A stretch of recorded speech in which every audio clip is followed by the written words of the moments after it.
Okay, so this is Royal Enfield Himalayan. I've had it for about 3 weeks now, and just clocked up 316 kilometres. So by the time I do another big trip I've got planned on Friday, it'll be ready for its first service. Yeah, so what I can tell you, we're in the middle of nowhere at the moment. We've just travelled 100 k's from Ashburton. We've followed the Rangitata River, and we're at a place called Mesopotamia. Mostly after Peel Forest from the store, there's 5 k's of seal, and then from then on it's shingle with 3 fords to cross. There's only really one that had any water in it of any significance. So we're here on a gorgeous day, Mesopotamia.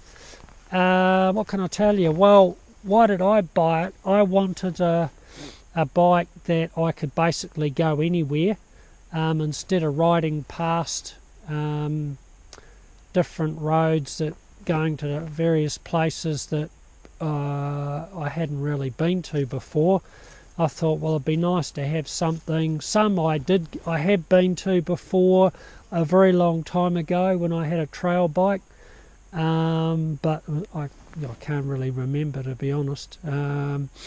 So this basically will do all those and more, and it's very good on the open road as well. Very comfortable. I think just as comfortable as my road bike that I've got.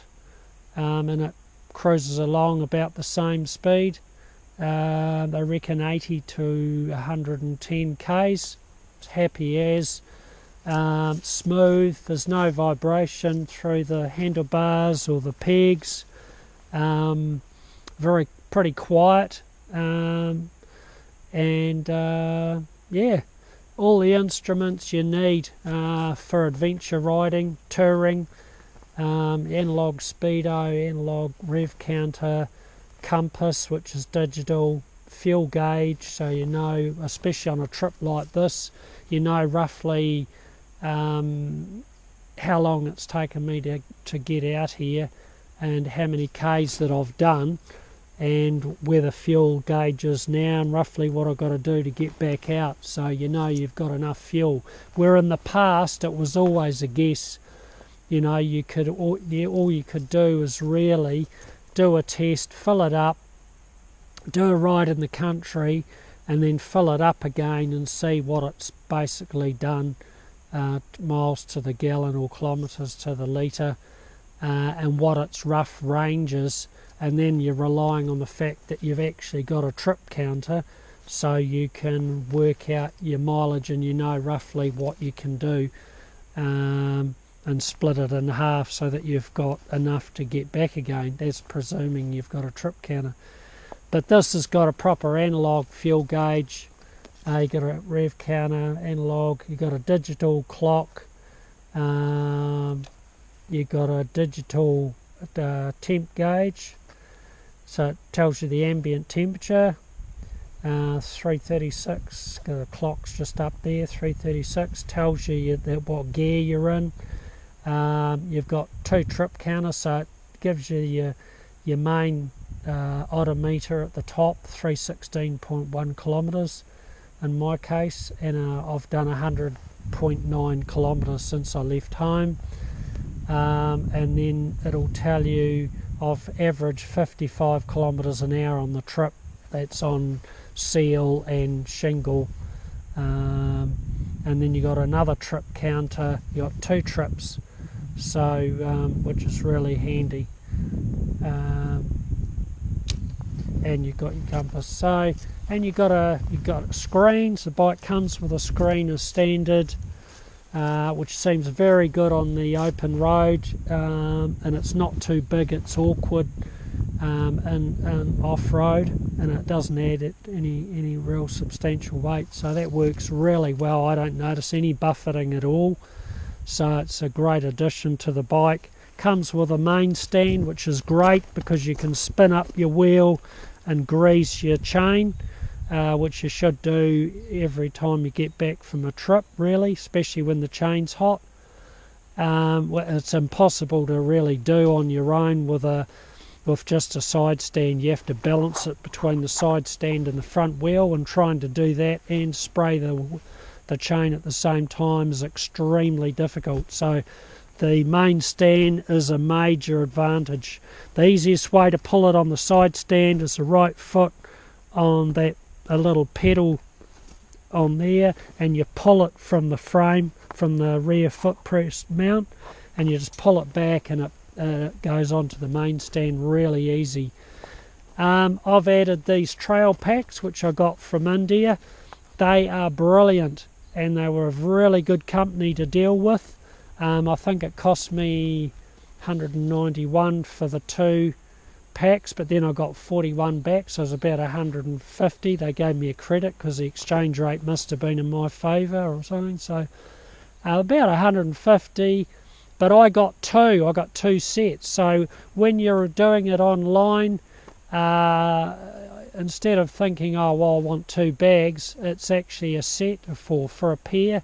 So just put in 1. So I've got a spare set, which I'll advertise on Trade Me for somebody that's got one that needs some. I'm using a little mount from a GoPro, RAM mount, which I got off Amazon. Works really well. But going back to the bike, so it's air cooled, single overhead cam. It's got an oil cooler on it. Comes with it's got a bash plate as part of the deal. Comes with it. And you've also got a carrier which comes with it as well. And it's got a couple of good grab handles, and you've also got these mounts for mounting, and there's also a mount down here and on here for mounting panniers or whatever it is that you want to mount. In my case, it's going to be a SIBO, so I'll have a couple of brackets going to the bike for mounting my soft luggage panniers on the SIBO system. So the brakes on the bike work really well. They'll pull it up. You've got double piston at the front and a single piston at the rear. Good feel. They're very progressive, so they don't grab when you first put them on, so it's good for the dirt, so it doesn't break away and get away from you and slide out. So they're really good. Had no problems with those. All the controls work really well.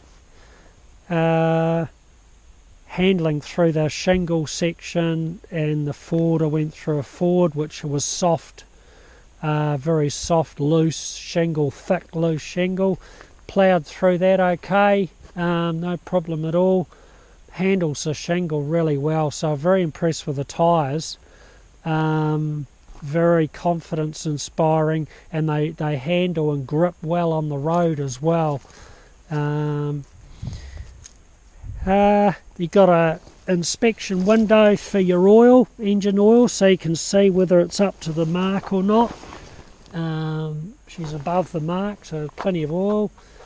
That's your oil filter goes in there. It's just the 3 bolts, so they'll do that, and the filter and the oil for the first change, which is 490 k's or 500, and it's standard suspension up front. It all works really well. It's got good travel, good. I haven't grounded it or hit anything. It's got good ground clearance. I think it's about 220 mil. Monoshock on the back, up through the middle. It's really comfortable, and it's like sitting in an armchair, to be honest. Really comfortable. Off-road, there was a lot of areas where it was very corrugated, and it seemed to go through that no problem at all. Really impressed. So overall, I can't really fault it. Good on trips. It seems pretty good on gas. It's got everything you need as far as instrumentation goes. It works well. very unfussed, the motor. I mean, you can go right down to an idle and it'll just pull away, regardless of the gear. You know, it seems to be a linear power. It pulls all the way through from an idle smoothly, right through to the power band. I mean, at the moment, I'm not revving it out. I'm probably only doing, I think the most I've been is 90 k's for a very short period. Otherwise, I'm cruising on the open road about 70, 80 until it's running. Probably 80 is about 3,500 revs, so half the red line, I suppose. So, yeah, overall, it's a brilliant bike. I mean, it's just fantastic. So impressed. I mean, I was impressed with the demo bike when I rode it. You can stand on the pegs. It's very comfortable, sort of. It just feels right, your riding position. Same when you're sitting down. You're not crouched up. It just feels right with your handlebar position. You got a bit of bend in your arms, so it's not uncomfortable. And you got sufficient straightness in your leg that you're not too crouched up that you get uncomfortable in the knees. And standing up, it just feels really natural. You know, it's a good position, good control, good feel. So they've really done their homework on the bike. The engine goes really well. It's got, probably mentioned it before, but it's got sufficient weight that it won't get blown around if you get a truck past you or a strong side wind. But it's not too heavy that you get